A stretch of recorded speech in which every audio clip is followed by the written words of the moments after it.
In the Second World War, the Soviet Union entered a conflict whose scale transformed artillery from a supporting branch into a primary instrument of operational decision. The geopolitical setting after 1939 placed the USSR between shifting coalitions and expanding fronts. The annexations in the Baltic and the conflict with Finland revealed both the potential and the limits of massed fire. By June 1941, the German-led coalition advanced from the Baltic to the Black Sea, forcing the Red Army to mobilize industry, manpower, and command systems at a speed that outpaced doctrine and training. National priorities converged on sustaining large front formations, feeding them ammunition, and coordinating corps and armies over hundreds of kilometers. Public communication emphasized resilience and sacrifice, while internal memoranda tracked the measurable frictions of rapid expansion, supply bottlenecks, radio shortages, and cartographic gaps. In this environment, artillery became the main variable commanders could scale quickly, but also the branch most likely to produce losses to own troops when the supporting systems failed. Pre-war experience shaped expectations. The campaign at Khalkhin Gol in 1939 had used dense concentrations of guns to enable encirclement, but it also showed how short observation lines and dust could mask friendly positions. The Winter War against Finland forced assaults on fixed defences, where poor mapping and limited aerial spotting led to dispersion and misregistration. After 1941, the Red Army multiplied rifle divisions, tank corps, and artillery units. Independent gun brigades, howitzer regiments, and Guards mortar regiments were attached to armies and fronts, giving Stavka the ability to assemble fire groups of several thousand tubes for operational breakthroughs. The technical diversity of equipment, 76mm field guns, 122mm and 152mm howitzers, 120mm mortars, and multiple rocket launchers allowed layered effects but demanded exact data on bearings, ranges, and friendly forward lines. Each step in that chain, survey, map accuracy, observer reports, line communications, radio discipline, and synchronization with air and armor had to function under time pressure. Intelligence reports in 1942 to 1944 repeatedly noted that operations moved faster than staff work could stabilize the reference grid. Divisions often attacked from hastily occupied start lines. Liaison officers arrived at corps posts after fire plans were already being amended. Field telephones were strung across shell-cratered ground and cut repeatedly by traffic and shrapnel. Radios filled the gap, but brought their own limitations. Battery life in winter, frequency congestion during barrages, and training disparities among new signallers.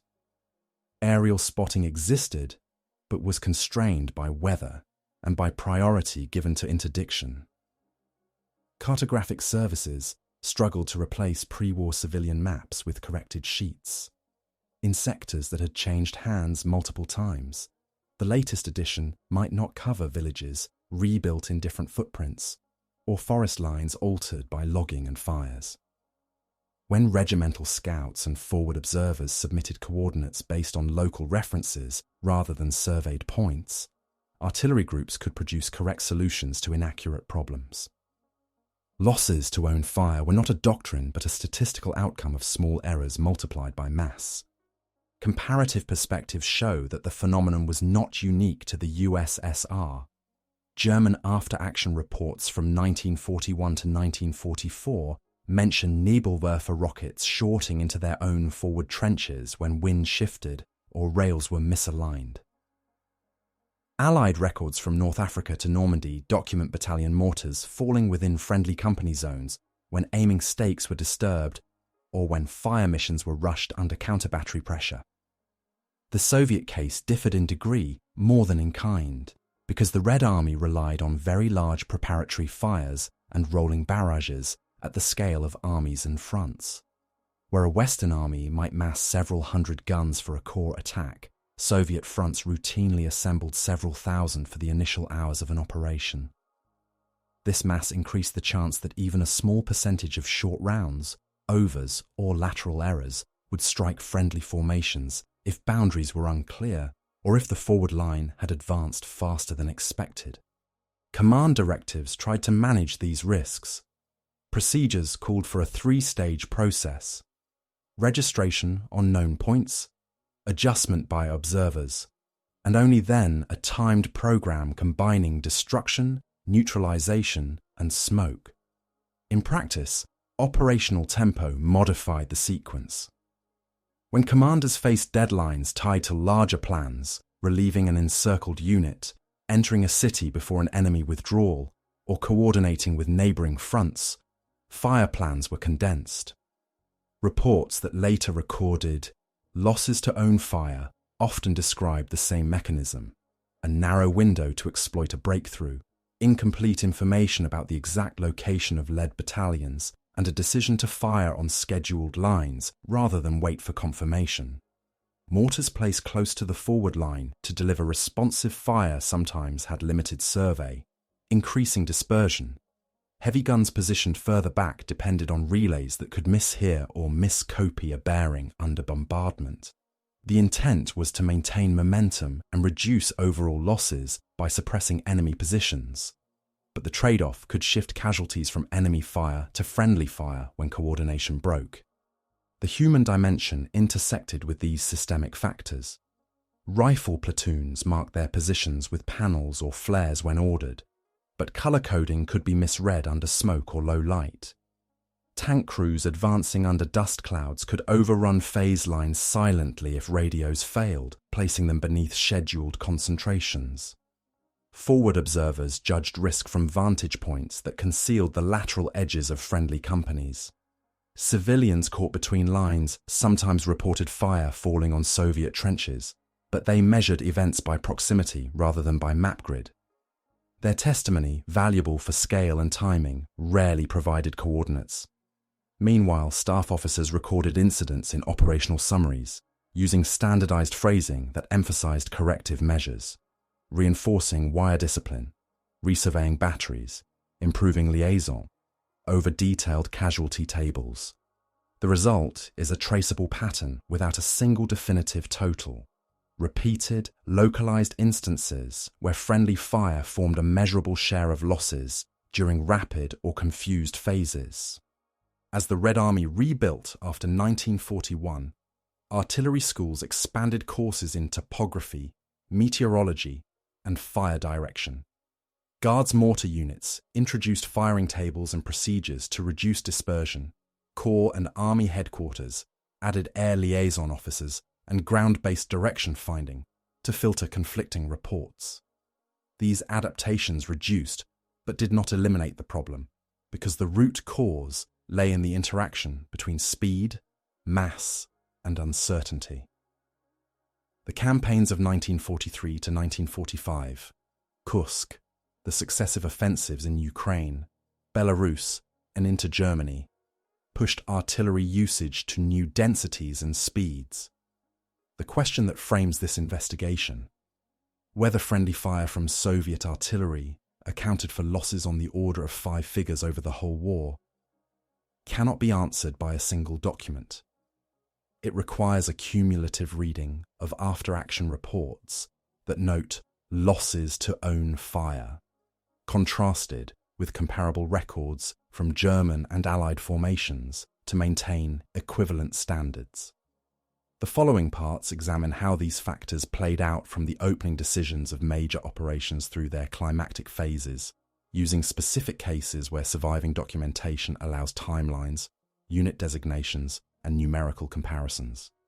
When the German invasion began in June 1941, the Red Army's command system fragmented under pressure. Field armies collapsed or withdrew in disarray, leaving their supporting artillery without precise targets or frontline coordinates. Fire missions were often based on outdated maps or assumed enemy positions. In the first months, Soviet reports mentioned batteries opening fire on villages already retaken by friendly forces or on roads used by retreating units. The rapid pace of the German advance forced frequent reorientation. An artillery regiment might change sector twice in a day, using hastily drawn sketches instead of printed maps. In such conditions, the probability of friendly fire rose sharply, though the term itself rarely appeared in official summaries. Instead, clerks wrote phrases like losses due to confusion of lines or misdirection of supporting fire. Communication between echelons was the critical weak link. Telephone lines laid overnight were cut by vehicle movement or shelling before dawn. When they failed, runners carried messages that arrived hours late. Radio discipline was uneven. Inexperienced operators sometimes sent coordinates without the prefix letters indicating the correct grid zone, shifting impacts several hundred meters. Even when observers reported accurately, the relay chain, company to battalion to regimental fire control, introduced delays. A correction requested at 0700 might reach guns at 0730, by which time assault battalions had already advanced beyond the planned target line. Once fire schedules began, batteries rarely stopped. Doctrine emphasized continuity over precision. Commanders preferred to risk overshooting rather than allow enemy resistance to recover. In this environment, field artillery became both indispensable and unpredictable. The experience at Yelnya in 1941 illustrated the dual nature of Soviet gunnery. To support counterattacks by the 24th Army, over 1,200 guns and mortars fired a rolling barrage across a front of 15 kilometers. Reports afterward credited the fire with breaking German strongpoints, yet Soviet infantry casualties from their own shells reached several hundred within a single day. The cause, noted by staff officers, was the difficulty of tracking units that advanced faster than scheduled. Similar cases appeared at Rostov and along the Volkhov front, where forested terrain and fog reduced visibility to a few hundred meters. Units advanced into their own curtain of fire because liaison officers lacked reliable radios. By 1942, the Red Army sought to impose order through centralized artillery commands at the front level. Specialized observation posts, meteorological stations, and survey sections improved accuracy, but communication lag persisted. The build-up for Operation Uranus around Stalingrad in November 1942 demonstrated both progress and limits. Soviet artillery massed more than 13,000 guns and mortars for the opening bombardment on 19th November. Coordination across three fronts required synchronization of hundreds of regiments. While the overall success of the encirclement validated the method, local reports admitted to instances of misfired salvos that struck Soviet trenches near Peskovatka and Bolshaya Donchchinka. Battery journals cited incorrect bearing transmission and map discrepancies as causes. The losses were small relative to total casualties, but revealed structural weaknesses that persisted throughout the war. The introduction of Katyusha rocket launchers, BM-13 and BM-31, added new hazards. Their broad dispersion and limited accuracy made them ideal for area bombardment, but dangerous when fired near advancing troops. At Kursk in July 1943, Guards mortar units supporting the 5th Guards Army reported several episodes where salvos fell short by up to 500 meters due to wind and uneven rails. Infantrymen later recalled rockets detonating among Soviet tanks, forming up for counterattacks near Prokhorovka. These incidents were seldom publicized, yet staff notes classified under the main artillery directorate recorded them as own losses. The secrecy reflected wartime priorities. Maintaining morale and demonstrating the effectiveness of new weapons took precedence over full transparency. Commanders faced constant tension between urgency and caution. Stavka directives demanded immediate artillery support whenever counterattacks met resistance. Delaying fire to confirm frontline positions could expose assault troops to enemy fire. Firing too soon risked hitting them directly. Many officers judged that under wartime conditions, the former risk outweighed the latter. The result was a pattern in which operational success coexisted with accidental fratricide. The growing scale of operations, hundreds of divisions, thousands of guns, millions of shells, made isolated mistakes statistically inevitable. Soviet doctrine described artillery as the god of war, but its power relied on fragile networks of communication, discipline, and timing. As the front advanced westward through 1943, those networks stretched thin across hundreds of kilometers, creating new opportunities for misfire just as the Red Army achieved strategic momentum. The subsequent campaigns in Ukraine and Belarus would bring these systemic issues into sharper relief. There, artillery preparation reached unprecedented densities, up to 250 guns per kilometer of front. While accuracy improved through better survey techniques, the rapid exploitation by armored and mechanized corps reintroduced chaos. The next phase of this account follows how these dynamics unfolded during the massive Soviet offensives of 1944, where friendly fire became a recurring, though rarely acknowledged, element of victory. Strategic planning for Soviet artillery after 1942 aimed to transform massed fire from a blunt instrument into a sequenced system that could be predicted, measured, and controlled. Stavka directives and the main artillery directorate under N.N. Voronov formalized three linked objectives: breakwire and fieldworks before H-hour, suppress enemy artillery through counter-battery groups, and provide a rolling barrage that kept pace with assault battalions without overrunning them. Operational plans for fronts assigned artillery by mission rather than by parent unit. Corps and Army reserves formed artillery penetration groups with heavy howitzers and guns for the initial breach, while divisions retained lighter pieces and mortars for immediate support. The underlying intent was to reduce the intervals where confusion could produce losses to own troops by fixing who fired, when, and at what lines, down to minutes and meters. The planning cycle began with survey. Topographic teams established baselines and azimuths for batteries, often within 12 to 24 hours of arrival. Registration fire on known points or airdropped panels provided corrections for each gun.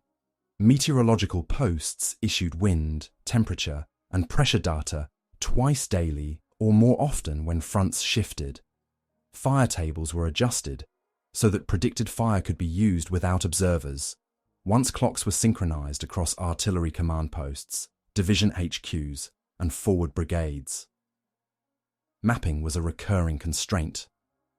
In sectors retaken from the enemy, cartographers compiled corrected grid sheets using aerial photography and local triangulation. Despite these efforts, gaps remained where villages had moved or landmarks were destroyed. Plans tried to anticipate this by prescribing no fire lines and phase lines annotated with time windows. Any reports of friendly units beyond those lines were meant to trigger immediate pauses or lifts. German planning responded with dispersed batteries, frequent night displacement, and deception. Defenders cut telephone lines leading forward, seeded false observation posts, and used sound-ranging decoys to misplace Soviet counter-battery fire. Where possible, they adopted elastic defense, yielding the foremost trench under bombardment and counter-attacking when the barrage moved on. This doctrine complicated Soviet schedules. If assault battalions advanced faster than expected into the enemy's second line, they risked entering a zone that was still under timed fire. German artillery groups sought to exploit this risk with quick concentrations on Soviet assembly areas, knowing that a single misread grid on the Soviet side could multiply casualties when hundreds of tubes were programmed to fire automatically on a time plan. 1943. Soviet planners crafted remedies at Kursk that became templates for later offensives. Rokossovsky and Vatutin authorized dense anti-tank belts and observation networks, but they also insisted on improved liaison between artillery and tank brigades slated for counterblows. Guards mortar units received rail alignment checks and wind gauges to reduce dispersion before large salvos. Assault formations were issued colored panels and pyrotechnic signals to mark forward edges. Neighboring armies agreed on radio brevity codes for halting, lifting, or shifting fire by 200 to 400 meters. Densities in threatened sectors approached 150 to 250 guns and mortars per kilometer. Ammunition allocations prioritized smoke and high explosive for neutralization rather than complete destruction, recognizing that the key risk window was the handoff from preparation to movement. Even with these controls, staff planners accepted that unobserved fire would dominate the first minutes. They therefore tasked air liaison officers and artillery spotter planes to confirm the creep of the barrage in real time, a measure that mitigated but did not erase coordination failures. The comparison with Allied practice reveals similar intentions shaped by different resources. In Northwest Europe, British and Canadian Corps standardized creeping barrages that advanced in short lifts at predictable intervals, while US forces favored time-on-target missions that fused fire from dispersed batteries onto a single aim point. These methods relied on robust radio nets and calibrated survey at corps level. Soviet fronts matched the scale but faced longer gaps in communications and fewer aircraft dedicated solely to observation.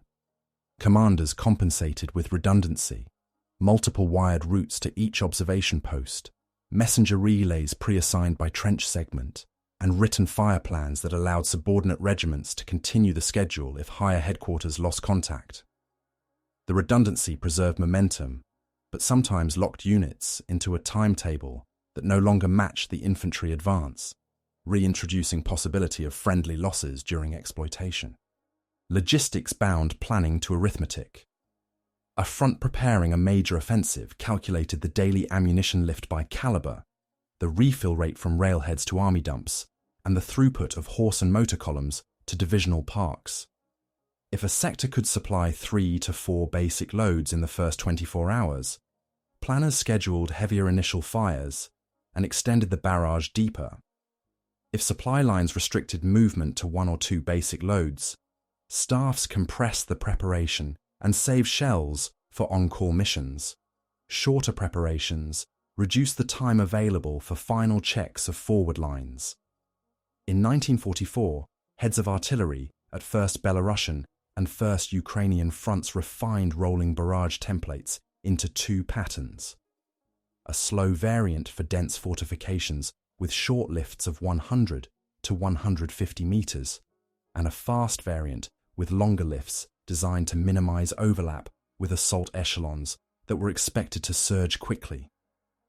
The choice depended on terrain and forecast resistance, and misjudgments in that choice show up in reports listing own losses during the first hour. Propaganda and secrecy also shaped planning culture. Public communiques emphasized the weight of fire, the number of captured batteries, and the kilometers advanced. Internal after-action reports included sections on errors, coded in terms like confusion of lines, incorrect bearing, or delayed lift. Staffs rarely printed full casualty figures for friendly fire in summaries circulated beyond the army level. However, they recorded corrective orders: add a reserve of linemen for each kilometre of cable, forbid firing beyond a specified no-fire line without confirmation, limit rockets within a set distance of the forward edge, unless wind data were updated within the hour. In several armies, the Chief of Staff required a daily grid overlay showing confirmed positions of assault battalions at specific times to be compared against the artillery time plan before the next day's fire schedule was signed. German countermeasures intensified as the front moved west. By 1944, many defensive zones were built around towns with rubble, cellars, and reinforced concrete, which absorbed blast and forced Soviet artillery to increase calibers and durations. Counter-battery duels became more complex, with German batteries firing from tree lines and reverse slopes that reduced observation. Soviet plans compensated by assigning entire artillery penetration groups to silence known gun clusters during the first 6 to 10 minutes, aiming to reduce the likelihood that confusion at the forward edge would be compounded by enemy fire. Even so, rapid successes created their own hazards. when tank and mechanized corps exploited a breach, they often outran infantry and artillery liaison, entering areas not yet cleared by scheduled fires. Commanders attempted to hedge this risk by drawing mobile no-fire lines ahead of exploitation echelons, but those lines relied on radio updates that could fail under jamming or overload. The net effect of these preparations was a statistical reduction of friendly fire relative to 1941 and early 1942, without eliminating it. Plans grew more detailed, survey and meteorology more rigorous, liaison more routine, and scheduling more sensitive to pace. Yet the same features that gave Soviet operations their power, mass, speed, and synchronization across multiple armies, meant that small errors could still propagate widely. The next phase traces how these plans translated into the first clashes of specific operations in 1943 and early 1944, where dense artillery programs met real terrain and moving formations, and where the record allows precise reconstruction of timings, unit boundaries, and instances of fire falling short or lifting late. The opening phase of large programmed fires in 1943 exposed both the strength of Soviet artillery and the limits of control in the first hours of contact. At Kursk on July 5, 1943, Voronezh and Central Fronts began with preemptive counter-preparations minutes after German artillery opened. Front artillery groups fired by timetable across sectors held by 6th Guards Army, 7th Guards Army, and 13th Army. Densities ranged from 120 to 200 guns and mortars per kilometre in threatened corridors near Olkovatka and Poniri. Forward observers in 13th Army recorded that several divisions advanced local patrols during the night to forward trenches. When the barrage commenced, those patrols were still between the old and new lines. Battalion journals note casualties from short or on-time lifts that did not match the patrol's actual positions, framed in staff language as losses to own fire. The mechanism was straightforward. Planned fires conformed to a fixed clock, while reconnaissance groups worked by opportunity. The two clocks intersected during the first 20 minutes, with a cost measured in dozens of men at regimental scale. Along the Prokhorovka axis, the first days also brought misaligned supports. On 6 to 10 July, 5th Guards Army and 6th Guards Army shifted batteries repeatedly to meet panzer penetrations toward Yakovlevo and Berezovye. Each displacement required new survey and line checks. Rocket brigades attached to Voronezh front executed salvos to interdict forming up areas west of the Pesel. Reports from Guards mortar units describe wind corrections of 2 to 4 mils and acknowledge cases of salvos landing short of the intended interdiction lines by 200 to 400 meters. 69th Army, operating on adjacent sectors, filed notes that several rockets fell within Soviet forward strongpoints during hurried lifts. The incidents were localized, but illustrate how the earliest engagements, when units were still fixing boundaries, produced friendly losses, even as the overall fires slowed the German attack. South of Orel, the opening moves of Operation Kutuzov on July 12th followed a similar pattern at larger scale. Western and Bryansk fronts massed over 10,000 guns and mortars for the initial break-ins against the 9th Army. Artillery penetration groups fired on successive lines to a depth of 6 to 8 kilometers. At 11th Guards Army, divisional logs mention that the first infantry waves overran elements of the German forward zone faster than scheduled, reaching the second trench before the lift to the next concentration. Requests to halt or roll the barrage forward moved through corps to army posts, with delays of several minutes. During that interval, Soviet shells continued to fall on designated lines now occupied by assault companies. Casualty summaries attribute a part of the day's losses to own fire and recommend reinforcing line crews and introducing a prearranged radio code to jump lifts by fixed increments without full voice traffic. The operational outcome, a breach north of Bolkov, stood alongside evidence that opening minutes remained the period of greatest coordination risk. In Ukraine, the Dnieper crossings in September to October 1943 added riverine complexity to the first engagements. First Ukrainian and Second Ukrainian fronts established bridgeheads along a frontage exceeding 300 kilometers. Artillery on the eastern bank executed suppression of opposite slopes, ferry sites, and road junctions. The first waves crossed at night in assault boats. Marking panels and signal lamps sometimes failed under wind and spray. Battery records from 40th Army and 47th Army sight cases, where illumination rounds placed for navigation drifted, exposing boats and causing temporary misidentification of crossing lanes.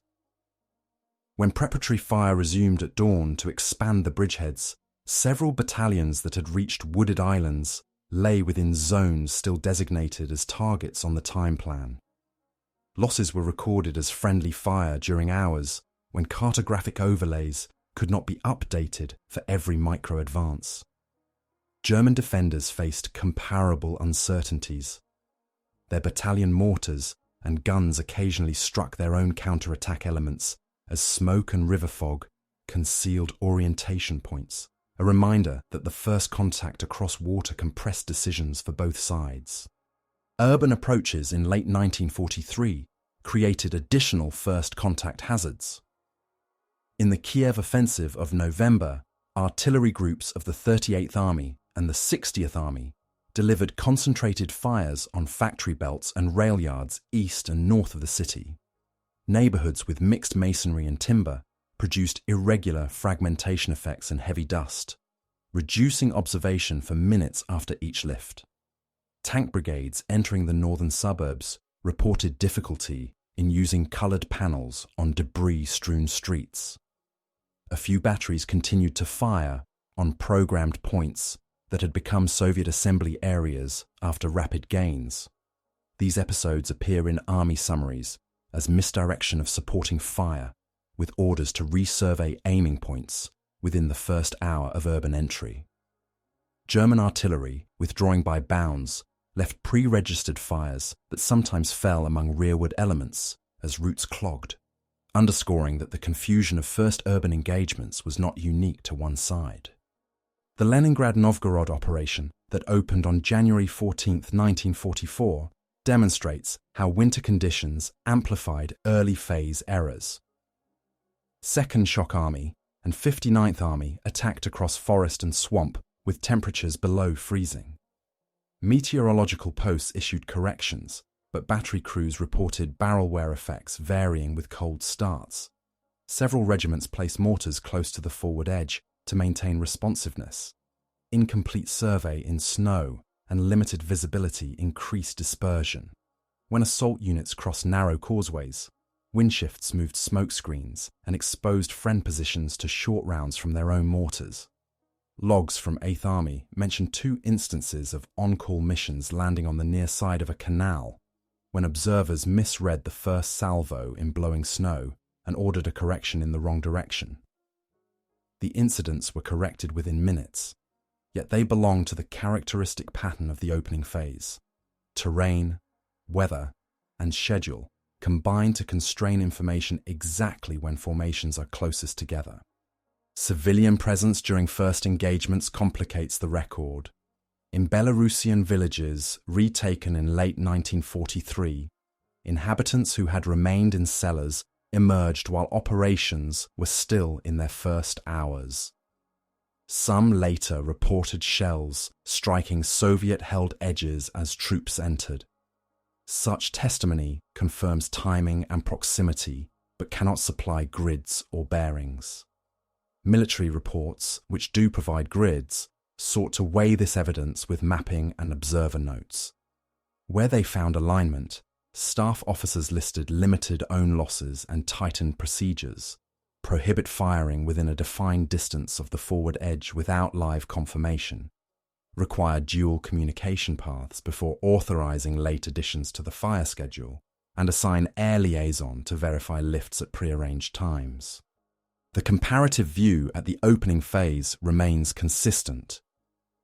German and Allied forces also recorded friendly losses in the first hours when timetables met unplanned movement.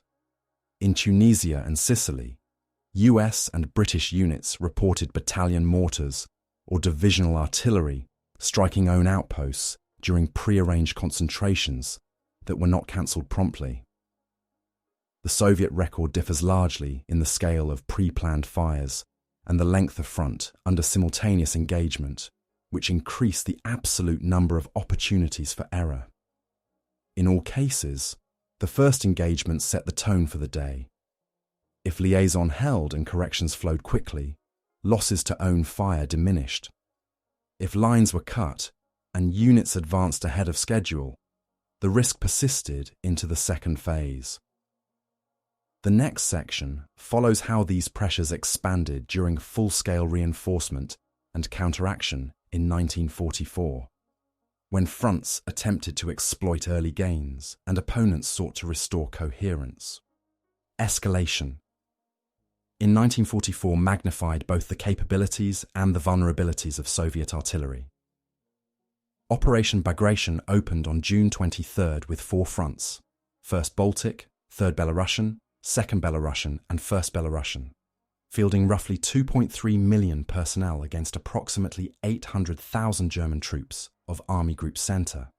Artillery and mortars on the Soviet side exceeded 30,000 tubes. Densities on breakthrough sectors reached 180 to 240 guns and mortars per kilometre.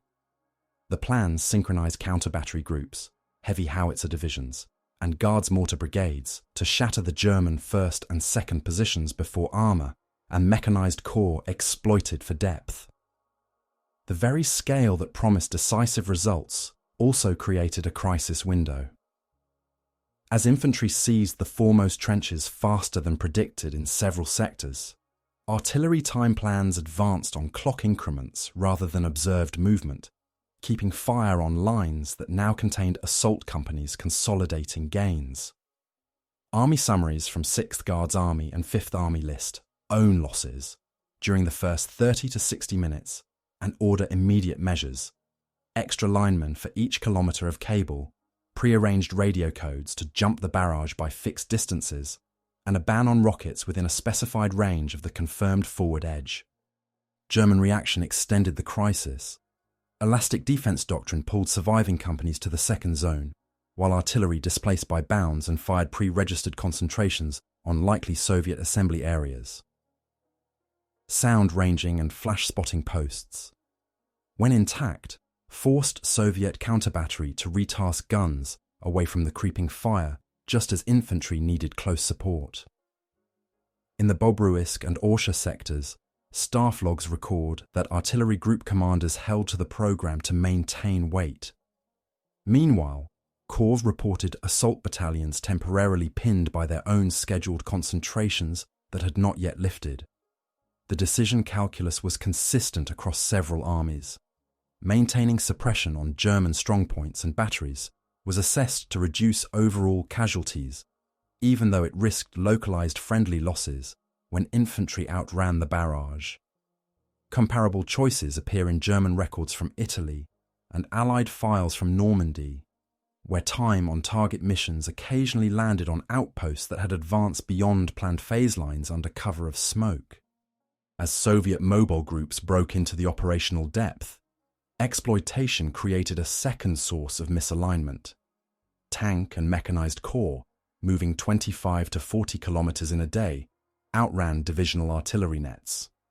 On several axes east of Minsk, armoured spearheads crossed lines pre-designated for on-call interdiction and counter-battery without updating no fire corridors. When rocket brigades executed pre-planned salvos against junctions and bridges to block German retreat, a fraction of these missions intersected with the leading echelons of Soviet exploitation forces. The incidents were few relative to the total number of missions, but significant enough for front artillery chiefs to direct a switch from rigid time blocks to conditional firing windows that required confirmation from exploitation HQs. German withdrawals under air attack also generated friendly losses for the defenders.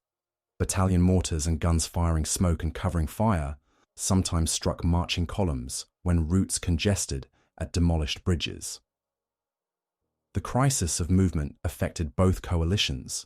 as lines dissolved into multiple fast-moving columns. Terrain and weather multiplied errors during the summer advance. Marsh belts in Belarus forced traffic onto causeways. Cable lines concentrated along these routes and were cut repeatedly by tracked vehicles and shell fragments. With telephones down, fire corrections moved by radio in nets crowded with requests for engineers, ammunition, and medical evacuation. Misheard grid letters could shift aim points by hundreds of meters. Division staff attempted to offset congestion with standardized brevity codes, two-syllable phrases for lift, halt, and creep. But these could be misapplied when adjacent corps used different variants. To reduce ambiguity, some armies imposed colored flare codes at pre-arranged minutes of each hour for a universal lift or halt. This helped synchronize afterline cuts, but could also freeze flexibility when local opportunities appeared. Civilian presence in the expanding battle space complicated identification. In towns like Vitebsk and Mogilev, populations emerging from shelters during the first day of entry used ad hoc signals, white cloths, lanterns, to guide Soviet units through rubble. These signals had no place in formal artillery procedures. Several batteries continued to fire on programmed grids that now contained friendly patrols and civilians moving toward aid points. Reports from the 11th Guards Army address this directly, instructing that once urban entry is confirmed by two sources, programmed fires within the old perimeter are to be cancelled unless observers or air liaison revalidate targets. German urban defence suffered parallel confusion. Pre-registered defensive fires often rebounded among rear elements as streets clogged with demolished masonry and retreating units. Political and operational pressures intensified during the Lublin-Brest advance. Coordination with the Polish underground and the presence of non-combatant formations near rail nodes created additional no-fire zones that had to be marked on overlays, updated daily. Artillery chiefs required corps to file overlays by 2,000 each evening, showing confirmed own positions, planned night movements, and prohibited grids. Where overlays arrived late, several armies defaulted to larger safety buffers that reduced the risk of friendly fire, but also diluted destructive density during dawn barrages. This trade-off appears in contrasting results between sectors. Breakthroughs near Kovel and Lublin advanced with lower recorded own losses, but at cost of slower reduction of strong points, while faster sectors reported a handful of friendly fire incidents during the first hours of renewed attacks. In the Lvov-Sandomierz operation beginning July 13th, First Ukrainian Front combined penetration by infantry armies with deep exploitation by armoured formations. Artillery penetration groups opened lanes north and south of Lvov, with densities near 200 guns and mortars per kilometre. Once the Brody Pocket formed, Soviet fire shifted rapidly to interdiction. The crisis, from an artillery safety perspective, came when mobile groups raced toward the Vistula to seize bridgeheads at Baranov-Sandomiersky. Bridges improvised from ferries and pontoon parks concentrated mixed traffic. Tanks, artillery tractors, ambulances. On several nights, counter-battery missions tasked to suppress German guns across the river overlapped with the final approach of Soviet columns to the crossing sites. Logs from 3rd Guards Tank Army mention near hits from 152mm shells fired by supporting army artillery that had not received the latest traffic schedule. The correction issued the next morning required a 2-kilometre no-fire belt around active ferry sites, unless a forward observer confirmed enemy movement inside the zone. Morale and training evolved under these pressures. By mid-1944, infantry companies were more habituated to panel marking and to reporting their grids systematically. Artillery battalion commanders were more likely to detach liaison officers with radios directly to leading battalions. Yet the influx of replacements before major offensives meant that some crews and signallers operated with minimal time in the sector. The crisis phase thus became a test of whether standing procedures could absorb sudden friction. When procedures held, redundant lines, prearranged codes, disciplined survey, own losses dropped sharply after the first hour. When one or two links failed simultaneously, maps not updated, lines cut, radio overload, the system produced localized friendly casualties precisely when operational momentum was greatest. International context framed these choices. Allied operations in Normandy and the breakout in August likewise reported incidents when prearranged concentrations struck forward patrols or when air-ground coordination faltered. German accounts from the Eastern Front after June 1944 include cases where Nabalwerfer salvos fell short onto their own rearguards during hurried retreats. The mechanics were consistent: rapid movement, imperfect communications, and pressure to maintain suppressive fire. The Soviet case is distinguished by the breadth of the front and the volume of fire, which multiplied instances of friction even as it broke the strategic coherence of the defense. By the end of summer 1944, artillery staffs had codified several emergency controls for crisis escalation: conditional firing windows that expired without live confirmation, mobile no-fire lines tied to exploitation HQs, and nightly overlay discipline enforced by Corps Chiefs of Staff. These measures reduced risk but could not abolish it. The next section follows the culmination phase from late 1944 into early 1945, when artillery reached maximum densities on the approaches to major rivers and fortified cities, and when the interplay of massed fire, speed, and visibility produced both decisive effects and documented cases of fire falling on own troops during the most intense fighting. The peak of the campaign came with the approach to Germany's borders, when Soviet artillery reached its highest levels of concentration and activity. During the Vistula-Oder offensive in January 1945, the Red Army fired more shells per day than at any other point in the war, over 7 million rounds during the opening week. Across the First Belarusian and First Ukrainian fronts, artillery densities sometimes exceeded 250 to 300 guns and mortars per kilometre. Such volume produced overwhelming effects against German defences, but also carried a mathematical certainty. Even a minor percentage of misdirected fire translated into hundreds of friendly casualties. Each front staff recognised the risk and sought to control it through meticulous scheduling and live reporting.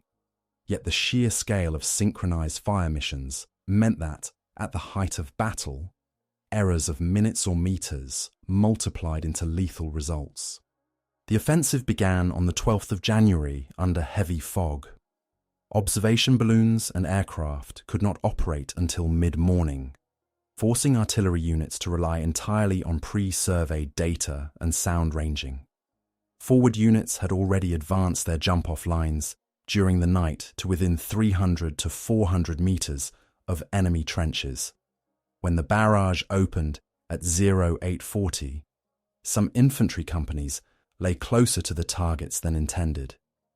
In 8th Guards Army, assault battalions at the Magna-Su bridgehead reported losses from overshoots and short rounds during the first 15 minutes of the preparation. Battery commanders later attributed these to temperature corrections not fully applied in the cold morning air, while others cited miscopied bearings in radio transmissions between regimental and divisional HQs. Despite the incidents, the artillery fire achieved its purpose, suppressing the German forward zone, destroying wire, and disrupting counter-battery, allowing a rapid breakthrough by midday. In the First Ukrainian Front's sector south of Baranov, similar patterns emerged.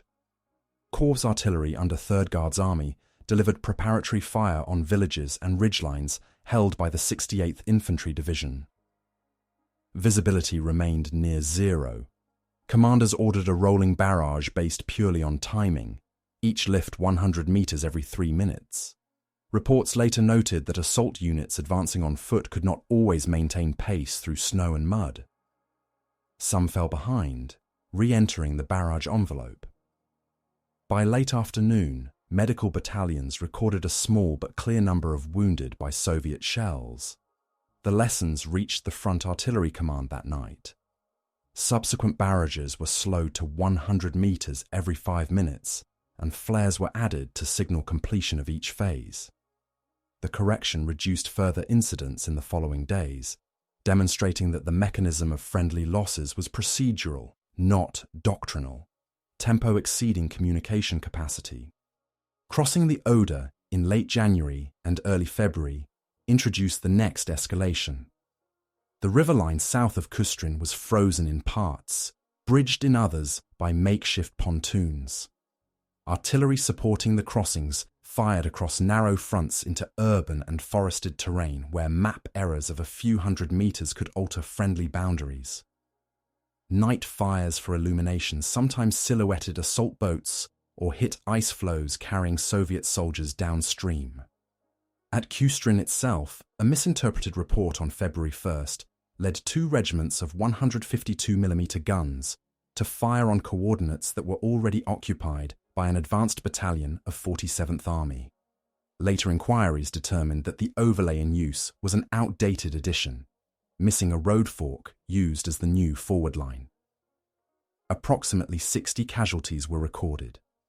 The case prompted an order from 1st Belarusian Front requiring confirmation of grid updates twice daily from every Corps HQ, transmitted by both radio and cable. When the Red Army reached East Prussia, the density of fortifications forced prolonged bombardment. The 3rd Belarusian Front's assault on Königsberg in April used 5,200 guns, mortars, and rocket launchers in a city area of less than 10 kilometers in diameter. The mixture of stone buildings, smoke, and dust blurred all visual cues.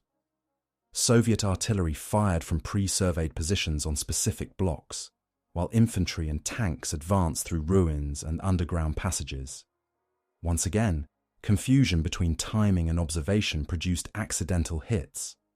Battalion diaries from the 11th Guards Army describe rockets falling among Soviet tank units when lifts lagged behind due to communication breakdowns. Other entries mention short rounds from 122mm guns that ricocheted off masonry and detonated among friendly positions. Yet despite such hazards, artillery remained the decisive element. Concentrated fire destroyed most strongpoints before assaults reached them, shortening overall combat and indirectly saving lives compared to slower attritional tactics. German defensive fire generated parallel patterns of fratricide. Inside Königsberg, surviving Wehrmacht batteries fired through collapsing streets at ranges under 1,000 meters. Without coordinated maps or radio contact, some shells struck nearby bunkers still occupied by their own infantry. Luftwaffe ground units using captured Soviet mortars added to confusion by firing on approximate coordinates. Soviet reports recorded these misfires as part of the general chaos of city fighting, noting that both sides faced similar problems of compressed space and failing control. The Silo Heights battle in April 1945 marked the climactic episode of both Soviet artillery power and its inherent danger. On 16th April, 1st Belarusian Front launched its assault with 9,000 guns, mortars, and rocket launchers across a 30-kilometer sector. The opening bombardment lasted 25 minutes, then continued as a rolling fire plan into the hills. Ground fog and pre-dawn darkness limited visibility to less than 100 meters. Stalin's directive to start before dawn to achieve surprise compounded the problem. Observers could not distinguish the German first line from Soviet advanced outposts. When the guns opened, parts of the 8th Guards Army and 69th Army were caught within their own barrage zones. Later estimates within the front command suggested several hundred casualties during the first hour, attributed to miscalculated lines and the inability to adjust until fog lifted. Marshal Zhukov's own after-action summary acknowledged that fire on our foremost units was not excluded, but argued that the total effect justified the loss. Once the fog cleared, artillery support resumed with improved observation, but the lesson of Silo was emblematic. Overwhelming mass carried its own price when coordination faltered. Communications officers had cut trenches through saturated soil for cables, yet many lines failed under bombardment. Radio nets were saturated with overlapping transmissions from tanks, engineers, and infantry. The fire plan, designed to advance in timed waves, could not easily adapt to real movement. When German counterfire and minefields slowed the assault, the barrage rolled forward regardless, leaving some Soviet troops exposed while others remained under their own shells. As the battle for Berlin began days later, Soviet staff supplied lessons from Silo with mixed success. Artillery observers were embedded with tank and infantry formations, and coloured smoke shells were used to mark captured objectives before the next lift. Still, in dense urban terrain, the distinction between enemy and friendly fire often disappeared entirely. Blocks changed hands hourly, walls concealed guns only meters apart. German and Soviet shells sometimes burst in the same courtyards, and after-action reports from both sides describe incidents where mixed fires struck shared streets. The phrase "losses from own artillery" remained present in daily summaries even in the war's final week, though the numbers were small compared to total casualties in the fighting. By May 1945, the Red Army's artillery had evolved into a highly organised yet still imperfect machine, capable of delivering unprecedented destructive power, but not immune to human and technical error. The peak operations of 1945 demonstrated both mastery of massed fire and the continuing risk inherent in fighting at such density and tempo. The next section follows the processes of adaptation and reaction within the Red Army as it moved through Germany, the attempts to refine safety procedures amid exhaustion, and the psychological effects on gunners and infantry who lived under the shadow of their own guns. As Soviet forces advanced into the heart of Germany, the capacity for adaptation became as critical as firepower itself. The final months of the war tested the Red Army's ability to sustain coordination across shattered infrastructure, exhausted personnel, and the compressed geography of Central Europe. For artillery units, this phase was characterized not only by relentless firing, but by continuous improvisation, adjusting procedures, communication networks, and liaison systems under constant movement. The experience of repeated friendly fire incidents during 1944 to 45 had forced commanders to systematize precautionary measures. Yet, despite accumulated lessons, the realities of night operations, fluid boundaries, and the psychological strain of high-intensity combat ensured that fratricide remained an ever-present threat. By February 1945, Red Army headquarters had issued updated field instructions mandating stricter liaison protocols. Every rifle division had to attach artillery representatives directly to frontline battalions, equipped with portable radios or field telephones carried on reels. Tank and mechanized corps deployed artillery liaison officers within each brigade, responsible for transmitting immediate updates on position changes. These steps reduced delays in halting or lifting barrages, but they depended on manpower and equipment that were not always available. Batteries advancing through destroyed roads and flooded terrain often had to rely on runners, exposed to fire and taking hours to deliver corrections. In those hours, artillery groups adhered to their prearranged schedules, firing blindly when observation vanished. Improvisation filled the gaps. Observers built makeshift towers from rubble, water tanks, or factory chimneys to regain line of sight. Others coordinated with air spotters using coloured smoke or flares dropped from Po-2 liaison aircraft. The system worked intermittently. Weather, anti-aircraft fire, or destroyed airstrips could ground aircraft at crucial moments. In several reports from the Neisse and Spree sectors, front observers wrote that artillery had to fire by calculation only for entire days. During these episodes, coordination deteriorated. Infantry officers described shells landing short when wind changed direction, or rockets scattering due to uneven launch rails hastily emplaced on frozen or muddy ground. Even so, the continuous barrage remained indispensable. Artillery fire was often the only means of suppressing hidden German positions that could ambush advancing columns. Commanders preferred the risk of proximity to the paralysis of silence. Inside the command system, awareness of friendly fire risks produced a parallel evolution in record-keeping. Whereas early war reports mentioned losses from confusion of lines, late war summaries became more specific. Phrases such as erroneous fire due to unverified coordinate transmission or short dispersion of own mortars appeared in after-action documents. Some armies introduced formal categories for internal analysis, one for misdirected planned fire, another for short rounds during close support, and a third for accidental detonation or ammunition error. These distinctions revealed growing professionalism, but also reflected the bureaucracy's desire to manage perception. Even in internal circulation, reports rarely quantified total friendly fire casualties. Instead, they emphasized that measures had been taken to rectify discipline of fire direction. The psychological dimension emerged increasingly in soldiers' testimonies. Infantrymen at the front edge spoke of the constant awareness that friendly shells might fall short, describing a dual dependence on and fear of their own guns. Tank crews advancing under the arc of rocket fire described the earth vibrating as salvos passed overhead, sometimes seeing one rocket trail curve downward into their own sector. In several units, superstition merged with practical caution.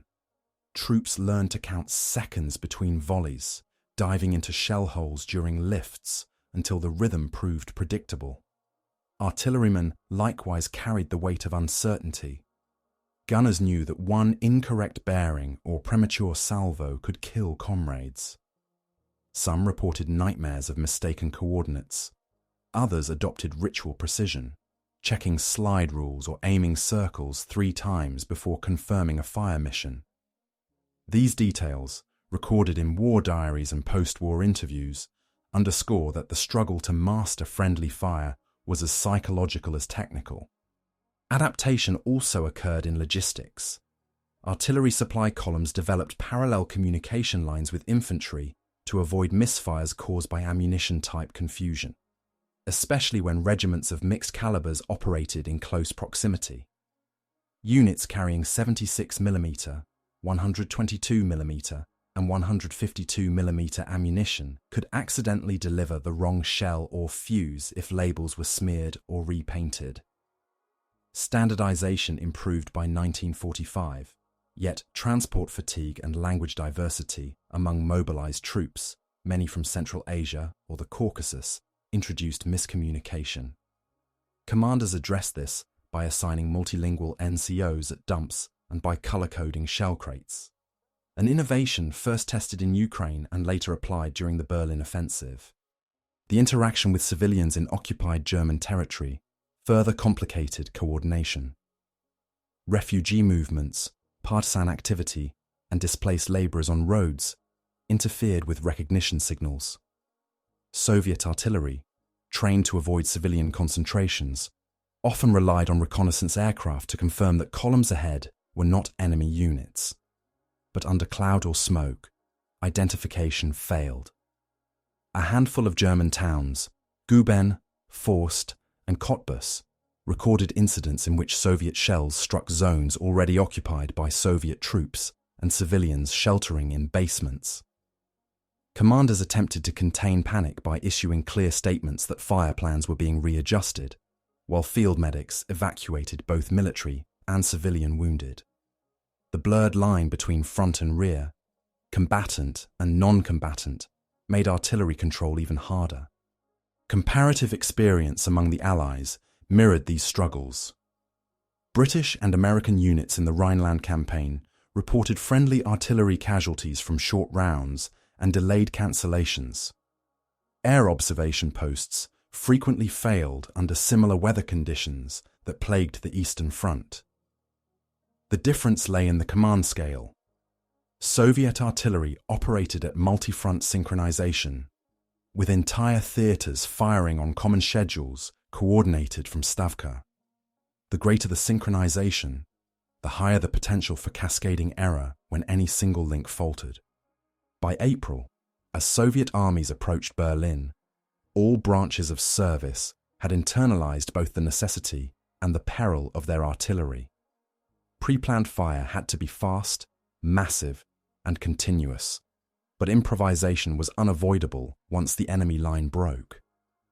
To counter confusion, armies developed hybrid systems, combining clock-based barrages with limited observer corrections and immediate fire curtain options that could be called off by simple signals.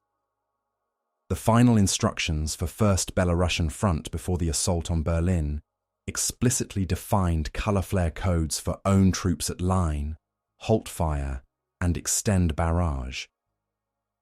Yet reports from 69th Army and 8th Guards Army show that even these measures sometimes failed when wind distorted flares or dense smoke obscured colors.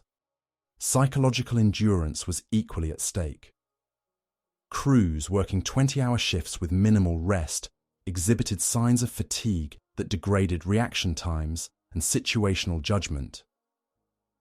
Ammunition handling errors, shells double-loaded, propellant bags torn, or charges incorrectly stacked led to premature detonations and barrel bursts, counted among technical self-losses. In a few cases, neighboring batteries fired upon each other during night relocations when silhouette recognition failed. Still, the overall artillery apparatus remained functional, held together by discipline, habit, and sheer momentum. Soldiers accepted the paradox that safety could never be complete, and that the balance between destruction of the enemy and avoidance of one's own casualties was inherently unstable in warfare conducted at this magnitude. The Red Army's experience in early 1945 thus became a laboratory of survival and adaptation. Every front sought to refine, document, and transmit lessons in real time. But the cycle of combat outpaced reflection. The armies that entered Berlin carried within their operational memory both the triumph of coordination and the scars of its failure. The next section examines the moment when this accumulated tension reached its turning point, the final breakthrough and encirclement of Berlin, where artillery control reached its most complex form, and where the boundary between annihilation of the enemy and self-inflicted loss became nearly indistinguishable. The turning point emerged between April 16th and 23rd, 1945, when the assault on the Silo Heights bled into the encirclement of Berlin and forced a fundamental change in how Soviet artillery was applied. After the pre-dawn barrage on April 16th caused documented own losses in First Belarusian Front, commanders adjusted not by reducing firepower, but by altering control. Front and Army artillery chiefs shifted from long, clock-driven programs to shorter, modular packets that could be halted or advanced by prearranged queues. Liaison officers with 8th Guards Army and 69th Army were ordered to carry duplicate overlays updated every 6 hours. Artillery regrouping orders made mobile no-fire lines the default ahead of tank exploitation. The main decision was procedural. Instead of assuming infantry would match a barrage paced at fixed lifts, the barrage would wait for confirmation from observers placed with leading battalions and tank brigades. The change did not eliminate fratricide, but it constrained it during the decisive approach to the city. Inside Berlin, the geometry of combat changed again. The ring shortened to blocks and courtyards. First Belarusian Front attacked from the east and northeast. First Ukrainian Front pressed from the south and southwest. Soviet staffs defined narrow fire lanes down major avenues and forbade area fire outside these corridors without confirmation. Batteries shifted to high-angle howitzers, mortars, and direct-fire guns to reduce ricochets from stone fronts. Rocket brigades were held for junctions and rail yards rather than close street support. The key turning element was information. Observer teams climbed church towers, gas tanks, and factory chimneys, while telephone linemen ran cables room to room. When lines cut, coloured smoke from captured intersections signalled lift or shift right 200 metres. Where smoke drifted, hand flares repeated the message at set minutes of the hour. This layered signalling limited the window in which own troops could be under scheduled fire after a rapid gain. German defence, fragmented among army, SS, Volkssturm and police units, reached its own inflection point. Ammunition stocks dwindled, artillery pieces displaced into courtyards and parks, and many batteries fired over open sites at ranges under 800 metres. Without reliable nets, German commanders used messengers and civilian telephones until lines failed. Counter-battery became sporadic and often uncoordinated. German war diaries from the city describe short rounds falling among their own barricades when guns fired from concealed yards with a limited survey. The same urban compression that forced Soviet shifts also increased German self-inflicted risk. The comparative view matters. Both sides faced shrinking map scales, collapsing communications, and mixed formations. Soviet adjustments had the advantage of numbers and centralized templates. German command fragmentation reduced their capacity to adapt coherently. The link-up that closed the ring on April 25th, Soviet armies joining hands around Berlin while US and Soviet forces met at the Elbe, locked the battle into a final phase where artillery decisions had direct consequences for friendly safety. With the encirclement complete, Soviet artillery priorities moved from deep interdiction to block-by-block neutralization. Front orders restricted heavy calibers within defined inner districts, except for strong points verified by two sources.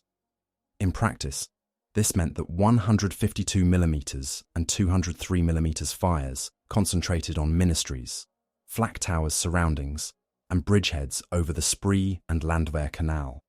Divisional guns and mortars handled street edges.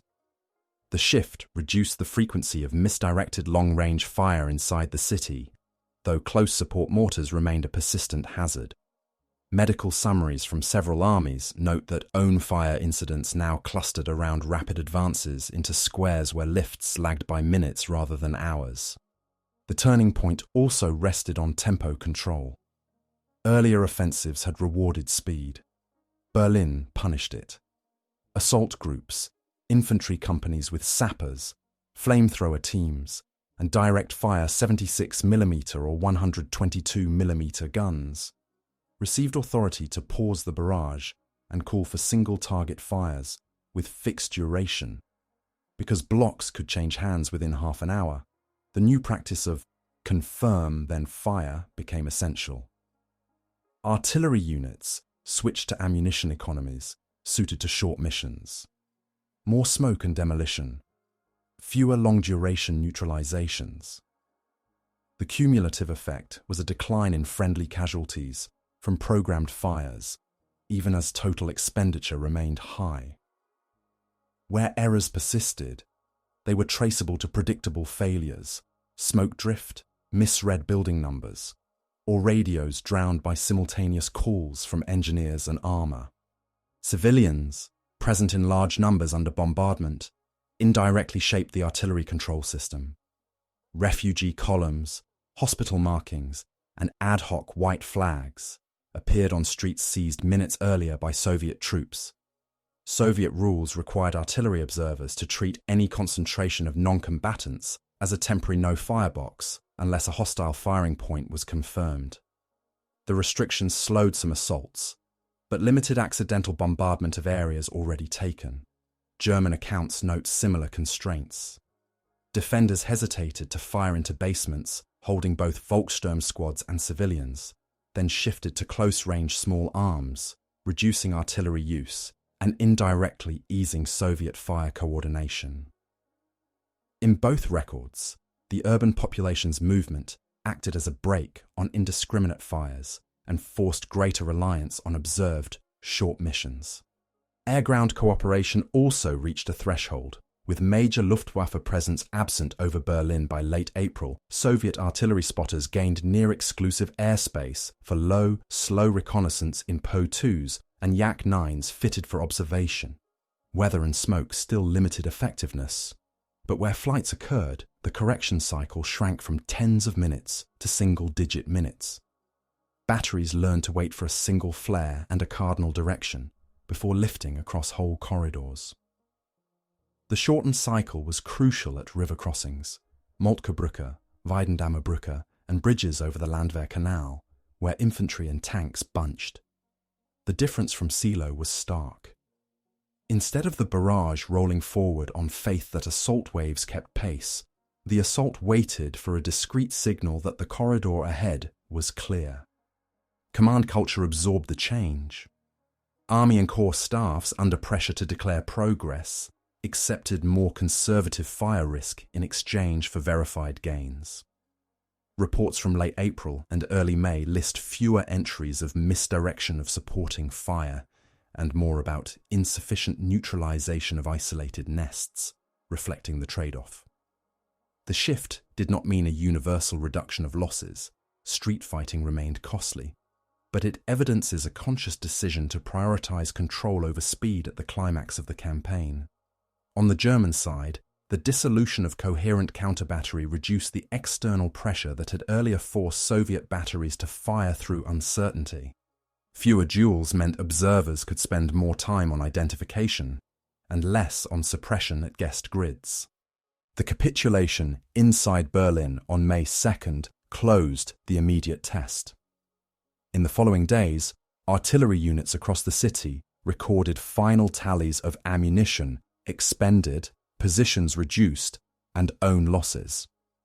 Several commands noted a decline in friendly casualties from artillery in the last week compared to the highway battles of January and the initial assault on Silo. The turning point, therefore, is visible less in a single order than in a set of linked adjustments made under duress. Modular fires triggered by confirmation, layered signalling in short spaces, restricted use of heavy calibers in the inner city, and the acceptance of slower but verified advances. These changes constrained fratricide at the moment when the concentration of guns and the density of fighting were highest. Beyond the immediate battlefield, the shift had strategic echoes. It demonstrated to Soviet commanders that mass and precision were not mutually exclusive only in theory. Under the tightest timelines, deliberate control could preserve combat power for the final objective. German records, though fragmentary, confirm the mirror image. As their artillery lost integration, friendly losses rose during close defence. The turning point of April to May 1945, thus, lies in the convergence of decisions on both sides. One toward tightened control to manage overwhelming means, the other toward improvised fires amid disintegration, producing a final configuration in which Soviet fratricide diminished, even as the battle reached its maximum intensity. Combat operations ended sector by sector between 2 and 9 May 1945, with capitulations in Berlin, on the Baltic coast, and in Bohemia. Artillery groups shifted from continuous fire schedules to tasks that reflected the immediate aftermath, establishing ceasefire lines, preventing accidental engagements, and clearing urban areas of firing positions, booby traps, and unexploded shells. Orders from front commands instructed batteries to unload breaches, place guns on safe azimuths, and maintain liaison officers with forward battalions to confirm that no further fire missions were requested without authentication codes. In Berlin, Königsberg, and Danzig, units posted coloured panels and lamp signals on captured buildings for 48 to 72 hours to prevent residual bombardment by late arriving regiments. The transition reduced incidents of own fire to near zero, but it revealed a backlog of administrative and humanitarian problems created by months of massed artillery employment. Medical services recorded a surge of evacuations that mixed categories: men wounded by German fire, men wounded by Soviet shells during the last barrages, and civilians injured by lingering detonations in ruins. Field hospitals had to triage without the operational urgency that had previously justified accepting proximity risks. Surgeons documented fragment patterns and fuse failures, data later submitted to the main artillery directorate for technical analysis. Engineer units began systematic clearance of duds and mines. In Berlin alone, thousands of unexploded mortar rounds and rockets were lifted in the first weeks, and similar counts appeared in Silesian and Pomeranian towns. The presence of civilians in rubble made accidents likely. Families moving back into basements set off booby traps or disturbed shells lodged in walls. Artillery officers were tasked to mark danger zones and coordinate with engineers. The same liaison culture created to prevent friendly fire during operations now served to prevent accidental explosions in peace. Administrative consolidation required an accounting of losses. Army and front staffs compiled final reports listing ammunition expenditure, batteries destroyed, enemy guns captured, and own losses by category. Within those reports, the phrasing used throughout the war remained: misdirection of supporting fire, short dispersion of own mortars, erroneous coordinate transmission. Some commands added subcategories for technical causes, such as premature bursts from worn barrels or fuse defects. Totals were rarely printed beyond the Army level, and numbers were often embedded in narratives rather than presented as tables. Several armies emphasized corrective measures already completed, a pattern consistent with wartime practice. Where friendly casualties from own fire had been concentrated in particular episodes, such as the opening at Silo, staff historians attached annexes describing sequence, cause, and lessons adopted in subsequent days. The presence of these annexes confirms that the phenomenon was recognized institutionally even when not publicized. Discipline and recognition intersected awkwardly in the immediate aftermath. Battery and battalion commanders faced administrative reviews that weighed operational success against recorded errors. In many cases, the finding was that casualties from own fire had occurred under conditions of fog, broken communications, or outdated overlays, and that commanders had followed the approved program. Punitive measures were directed primarily at breaches of procedure, firing without authentication, failing to verify a grid change, or ignoring a no-fire line, rather than at results alone. At the same time, many of the same officers received decorations for the overall outcome of operations. The duality reflects the larger context. Artillery contributed decisively to victory, and the institution sought to reduce risks without undermining morale or public narrative. Censorship and public memory were shaped by policy rather than by numbers. Political agencies circulated approved communiques emphasizing kilometers gained, prisoners captured, and batteries silenced. The vocabulary of own losses remained confined to internal documents. Veterans' testimonies recorded after the war, when compared with staff summaries, show convergence on mechanisms even when magnitudes differ. Rushed schedules, wind effects on rockets, miscopied grids, and failures in liaison.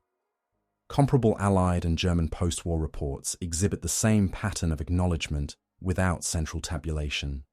For the Soviet record, researchers rely on aggregations from multiple armies and fronts. Where figures in the low 5 digits appear in scholarship as cumulative friendly artillery casualties, they represent estimates built from after-action notes rather than a single official ledger, and they sit alongside evidence that procedures reduced incidents over time. The end of fighting brought a different kind of friendly fire risk linked to demobilization and redeployment. Artillery brigades moved to occupation duties or railheads with incomplete maps of minefields and residual no-fire zones. A handful of accidents occurred when units used training ranges near populated areas still contaminated by duds. Front commands therefore ordered that any live fire training be suspended in newly occupied zones until engineers completed surveys and issued clearance certificates. Ammunition depots instituted stricter segregation by caliber and fuse type to prevent confusion during returns and destruction. These measures echo the combat lessons. Precision in identification and communication mattered as much in peace as in war. Civilian authorities and Soviet commands coordinated on urban reconstruction, where artillery damage was extensive. Bridges and factories required structural assessments before heavy equipment could cross. The line between military and civilian responsibilities blurred in cities where rubble concealed ammunition. Soviet artillerymen frequently assisted engineers and local workers in neutralizing shells embedded in masonry or deep in roadbeds. The presence of such teams indirectly reduced the chance that a delayed detonation would be misattributed to renewed fighting. The same practice occurred in East Prussia and Pomerania, where German civilians were assigned to marked work parties under supervision to clear streets and recover duds for destruction. Internationally, the immediate aftermath saw comparisons across coalitions as operations wound down elsewhere. British and American forces in Germany and the Netherlands filed their own final reports that included incidents of friendly artillery fire during the Rhine crossings and urban fighting. German staff officers captured or interviewed by Allied teams described similar experiences in defensive phases. Shorts from Nebelwerfer batteries, on-call fires arriving on friendly counterattack routes, and miscommunication among mixed units. The convergence of causes across armies supports a balanced assessment. Artillery fratricide was a function of mass, speed, and uncertainty rather than of a particular national doctrine. Institutional learning continued after May 1945. Soviet artillery schools drafted revisions to manuals used during the war, emphasizing survey standards, map discipline, and liaison. Training syllabi added case studies from 1943 to 1945 at corps and army echelons, with explicit attention to the first hour of operations and to exploitation phases. The reforms also addressed technical issues: barrel wear tables, fuse selection for urban rubble, and rocket rail alignment checks. These codifications were not retrospective exercises alone. Units expected to remain on occupation duty or redeploy eastward needed procedures that preserve safety during parades, training, and border incidents.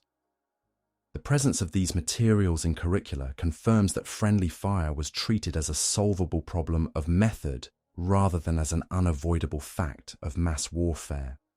For participants, the end of combat did not end the memory of proximity to their own guns. Infantry companies that had advanced under rolling barrages carried mixed recollections of protection and danger. Artillery crews who had fired day and night remembered both the pride of effect and the weight of responsibility when shells fell short. Medical officers who had sorted wounded after Silo and during the Berlin street battles retained detailed logs used later in technical reviews. In the immediate post-war months, these experiences remained largely within units and institutions. Public narratives honored sacrifice without distinguishing sources of fire, while internal analyses passed incidents to refine doctrine.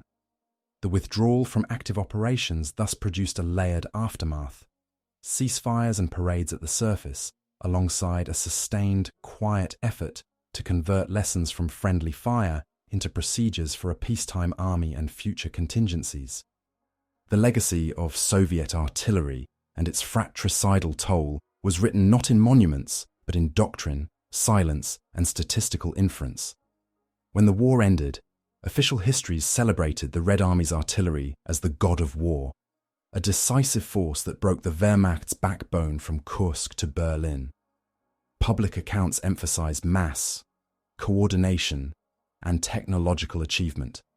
The thousands of guns firing in unison at dawn, the vast barrages that shattered defensive belts, the salvos that lit the sky over Berlin. What remained absent were the margins of error that made such orchestration imperfect. Within the institution, however, recognition persisted in memoranda, training manuals, and quiet recalibration of method. The story of how friendly fire-shaped artillery practice continued beyond 1945 into the professional memory of the post-war Soviet Army and the theoretical frameworks of modern combined arms. At the operational level, post-war studies by the Main Artillery Directorate consolidated lessons under neutral titles: observational control of massed fires, correction cycles in reduced visibility, coordination between echelons in mobile operations. Each included statistical appendices drawn from wartime reports, percentages of short rounds, average reaction times, and communication failure rates. Casualty data remained fragmentary, but procedural patterns were clear.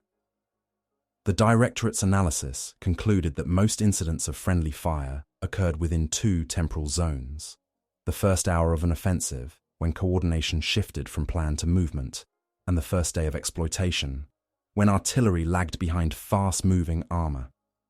To mitigate both, doctrine codified triple communication redundancy, standardized flare colors across fronts, and mandated a survey verification threshold before any heavy battery could fire beyond a defined no-fire line. These refinements, later inherited by Warsaw Pact artillery schools, formed the technical legacy of a costly education. Technological continuity carried the lesson into the missile era. Post-war Soviet research into automatic fire control and radar-based survey cited wartime friendly fire studies as justification for investment.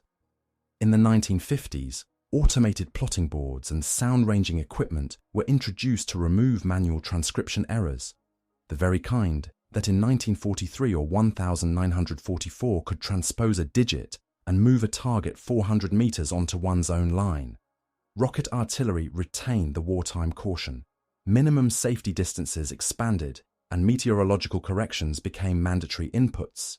Even Cold War manuals tracing the evolution of nuclear artillery zones referenced the lessons of massed fires in the Great Patriotic War, an institutional euphemism for both their effectiveness and their risks. The effort to perfect coordination thus originated in the acknowledgement of its wartime fallibility.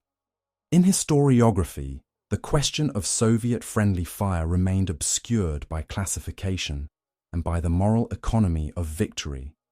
Western and post-Soviet researchers reconstructed fragments from divisional and front archives, after-action reports, and veterans' testimonies. Their estimates, ranging from several thousand to over 10,000 casualties caused by Soviet artillery misfires, derive from scattered entries rather than an official total.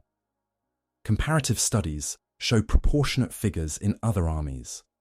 American and British artillery in Europe, for example, produced similar relative ratios of fratricide during high-intensity operations. The Soviet case differed only in scale and secrecy. Where Western armies published lessons openly in post-war tactical journals, Soviet institutions internalized them, embedding the experience into procedural rigor rather than public discourse. The absence of open reckoning was cultural, not evidentiary.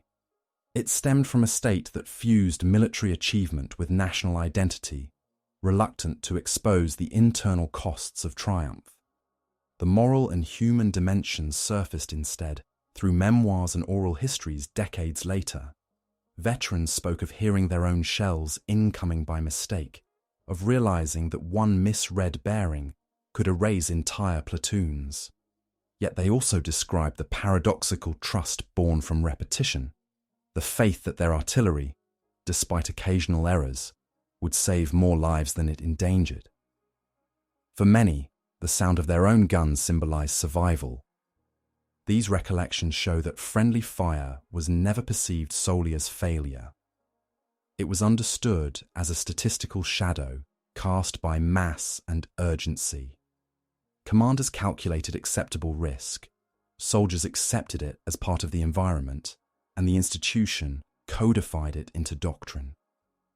The line between tragedy and necessity blurred, as it often does in industrial warfare.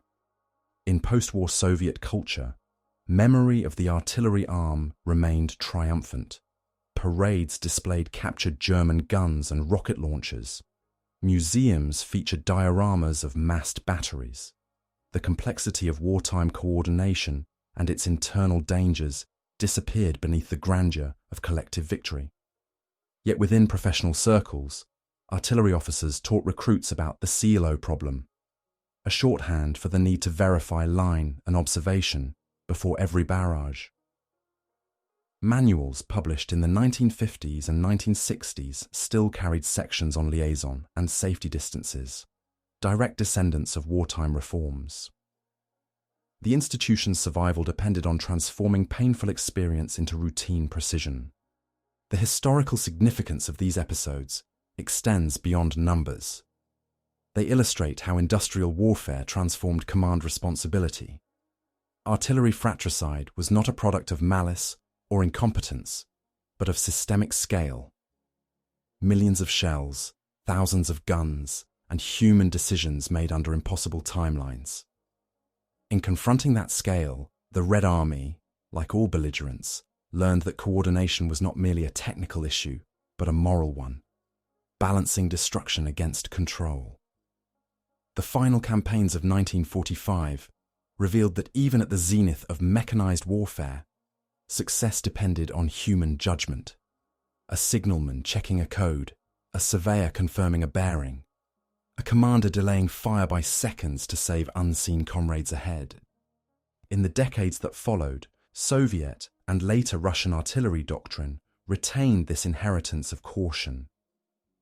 Every safety buffer, every redundant communication channel, every procedure for fire authorization descended from the wartime realization that the greatest danger to one's own soldiers could come from behind as easily as from the enemy ahead.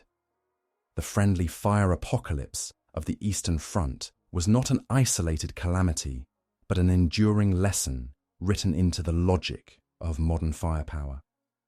Its ultimate legacy lies in the quiet professionalism that emerged from catastrophe, the understanding that mastery of destruction requires equal mastery of restraint, and that, even in victory, the line between deliverance and self-destruction is measured in meters, minutes, and human attention.